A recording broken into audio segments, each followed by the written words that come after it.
예, 중동에서의 긴장감이 조금 잦아드는 듯하지만 여지는 남아 있는 상황인데요. 에너지머니 오늘은 중동발 상황과 함께 위기 상황과 함께 국제유가 동향 진단합니다. ICC 글로벌센터 김선규 소장님 오셨어요. 어서 오십시오. 안녕하세요. 유가가 뭐 150달러까지 갈 수 있다는 얘기가 있었는데 네. 다행히 단기적으로 슈팅하지 않고 80달러 수준에서 지금 움직입니다. 상대적으로 안정적인 이유는 무엇인가요? 일단은 그 전체적인 분위기를 봤을 때 WTI 같은 경우는 94불이 일단은 걸리는 자리거든요. 네. 거기가. 그래서 지금 제가 지난번에도 말씀드렸지만 한 2주 전에 그때 한 84달러를 기점으로 해서 위아래로 좀 흔들 거라고 말씀을 드렸잖아요. 네, 그 자리를 계속 이제 이렇게 잡고 있는 이유가.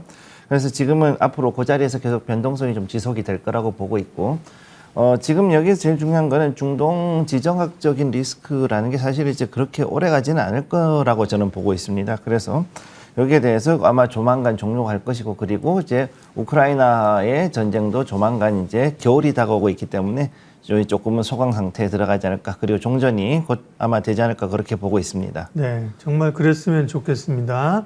그러나 지금으로서는 사실은 지정학적 얘기는 전쟁 얘기는 예측은 어렵잖아요. 그러니까 우리는 시나리오를 가지고 대응을 해야 되는데요. 네. 종전됐을 경우 혹은 이제 길어질 경우 만약에 또 노이즈가 나오면서 흔들 경우에는 유가가 다시 올라갈 가능성이 있습니까? 올라간다면 어디가 좀 상방입니까? 지금 현재로서는 WTI보다는 브렌트유가 조금 더 흔들릴 가능성은 있지만은 이 WTI는 그렇게 쉽게 흔들리진 않을 거라고 보고 있고. 아무래도 중동산이니까. 네, 그쪽이랑 아무래도 유럽 쪽이랑 좀 더 연결이 돼 있어서 그런 거고요. 그런 부분은 있는데, 그래도 지금 여기에 대해 가지고 또 대응을 할 거기 때문에 그렇게까지 많이 흔들리진 않을 거라고 보고 있습니다. 네. 유가가 상대적으로 안정되는 이유 가운데 하나가 미국이 이제 베네수엘라에 대한 제재를 좀 완화한다 이런 얘기가 있던데, 이거는 뭐고 실질적으로 그 제재 완화를 해서 뭐 늘어날 수 있는 유가 안정 효과 어느 정도나 되길래요? 일단 중요한 게 그 이란을 제재하기 위해서 베네수엘라를 이용한다라고 보는 게 더 정확한 표현인데, 네. 일단은 그 미국 같은 경우는 안방인 남미 지역에 있는 그 브라질이라든가 아니면은 베네수엘라, 아르헨티나 이쪽, 그다음에 칠레 이쪽을 해가지고서 주로 이제 많이 좀 영향력을 많이 행사를 하고 있습니다. 그렇기 때문에 여기에 대해서 2021년도 말부터 해가지고 쉐브론이 일단 들어갔거든요. 그래서 거기에서 베네수엘라를 계속해가지고서는 그 석유 개발에 참여를 했고, 지금까지 어느 정도는 틀을 잡았어요, 기틀을. 그렇기 때문에 여기에서 과연 어느 정도 생산할 수 있느냐, 그리고 여기서 베네수엘라와 얘기를 얼마나 할 수 있냐가 가장 관건이고, 지금 현재 그 코로나 사태 이후에 이란 경제가 완전히 엉망이 됐기 때문에 이거를 회복하기 위해서도 지금 현재 그 바이든 행정부가 이란하고 그래도 아주 약간이지만은 그 제재에 대해서, 특히 석유 관련 제재에 대해서 좀 풀어주기 위해 가지고 가고 있는 상황이거든요. 그래서 여기 볼 때 미국은 일단은 그 자국이 생산하는 것보다도 훨씬 더 석유 소비가 많은 나라이기 때문에 필요하다면 언제든지 그 이란이든 아니면 베네수엘라든 이런 제재국하고는 충분히 접촉을 할 수 있는 그런 상황이다, 이렇게 보시면 되겠습니다. 네, 미국의 쉐브론은 베네수엘라에 들어갔다고 말씀하셨는데, 미국의 석유 업체들 쉐브론, 엑선모빌 이들 업체 사이에서 뜨거운 유전 쟁탈전이 벌어지고 있다고 하는데요. 여전히 뭐 돈이 되는 모양이죠. 네, 네. 지금은 2020년도 그 당시에 이제 그동안에 있었던 군소 셰일 업체들이 파산하거나 이제 인수합병이 되는 과정에서 대부분이 이제 엑슨모빌 아니면 쉐브론 쪽으로 다 옮겨갔죠. 그래서 일단 여기 1차전에서는 쉐브론이 어느 정도 좀 밀렸는데, 이번에 일단 다시 이번에 2차로 그 남아있는 대형 업체들을 상대로 해가지고 M&A가 지금 진행이 되고 있습니다. 우선 먼저 엑슨모빌이 파이어니어 내추럴 리소스, 그러니까 PXD를 지금 인수합병을 하려는 움직임이 이미 보였고, 거의 이게 그 완료가 됐어요. 사실 그렇게 하기로 한 거고. 그래서 여기에 맞춰가지고서 이번에 쉐브론은 헤스 코퍼레이션이라는 그 업체를 530억 달러를 주고 이번에 그 M&A를 하기로 거의 결정이 났습니다. 근데 재밌는 건 뭐냐면은 이게 그 헤스라든가 파이오니어 같은 PXE 같은 이런 종목들이 그러면 비인수되는 기업들이 주가가 올라가야 되는데, 이게 올라가지 않고 오히려 지금 떨어지고 있는 상황이거든요. 지금 한번 보시면은 쉐브론이나 이 헤스 같은 경우는 일단 차트를 보시면은요, 여기 헤스 코퍼레이션은 지금 일단 여기에서 어느 정도 좀 올라가서 신고가를 경신한 상태에서 조금 이제 조정을 받고 있는 상태에 와 있는데, 여기에서 아마 이번에 그 최종적으로 이 쉐브론의 인수가 되고 나면은 이제 요거는 조금 정료가 될 거다. 한마디로 이제 쉐브론 주로 바뀌는 거죠. 그 다음에 이제 쉐브론 차트를 보시면은 요건 지금 이제 옆으로 이제 조금 그 횡보하는 모습 보여주고 있는데 여기서 아마 이제 그 약간은 떨어졌다가 그러고서 다시 한번 올라가지 않을까 이렇게 보고 있습니다. 네.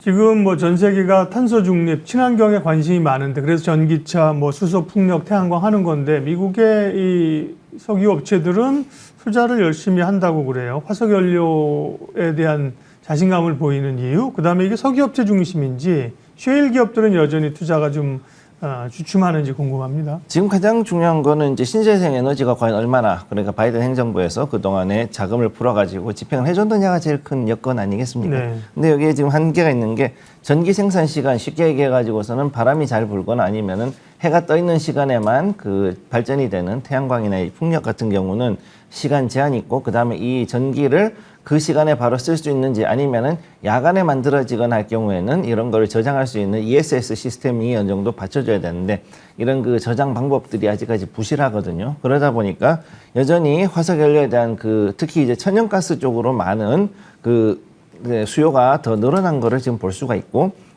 화석연료가 그리고 봤을 때는 여전히 글로벌 수요에서는 한 51% 정도를 차지하고 있다 보니까 여전히 그 석유하고 가스에 대한 수요는 높다 이렇게 보시면 되겠습니다.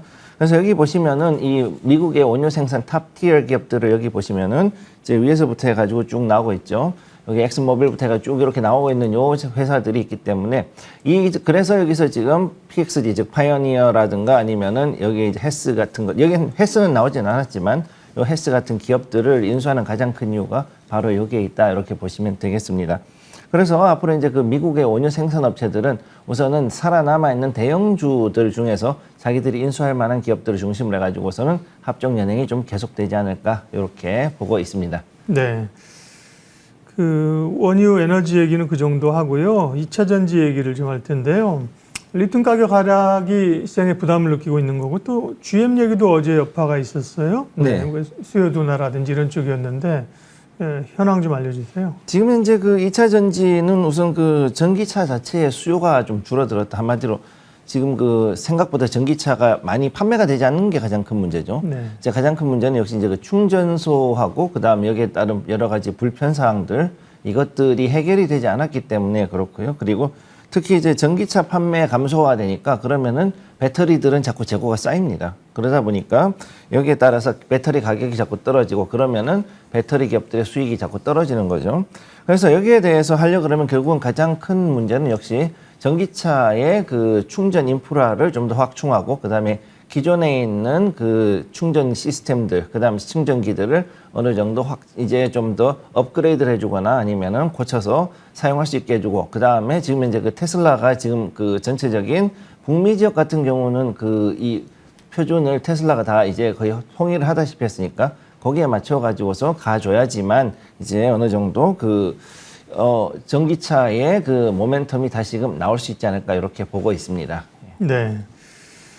그 미국의 자동차 노조 UAW가 포드하고는 잠정 합의를 했다는 소식이 지금 네. 전에 이제 속보로 들어오고 있습니다. 물론 이제 다른 회사 GM, 스텔란티스 여기는 아직 남아 있는데 뭔가 지금 꽤 오래 6주째 끌어왔던 파업이 조금 개선의 조짐이 보인다는 이런 얘기도 있네요. 네, 요거 이제 저 아침에 나왔던 뉴스고요. 네. 요거는 이제 아침에 그 월스트리트저널에서 나왔던 기사입니다. 예. 그래가지고 요거 일단 6주 정도 끌었는데 이제 샴페인이 이제 거기에 대해 가지고 이제 포드하고는 어느 정도 이제 어느 정도 잡았어요. 네. 그리고 재미있는 건 뭐냐면은 오늘 테슬라는 떨어졌지만 포드하고 GM 같은 경우는 지금 주가가 반등이 들어왔거든요. 그러니까 GM도 조만간 아마 여기에 대해서 노조가 어느 정도 정리를 하지 않을까 이렇게 지금 보고 있고요. 그리고 특히 중요한 거는 이제 이렇게 해가지고 완성차 업체들이 어느 정도 노조들하고 일단 UAW 같이 이런 강성 노조들하고 어느 정도 이제 합의를 하고 나면은 최소한 한 3, 4년 정도는 좀 조용해집니다. 네. 그렇기 때문에 여기서 되고 나면은 이제 또다시 완성차 업체들은 오히려 좀 반등이 좀 들어올 확률이 있다. 이렇게 보시면 되겠습니다. 반가운 얘기네요. 그나마 네. 중국의 흑연 수출 통제는 2차 전지에 미치는 영향 어떻게 보세요? 간략히.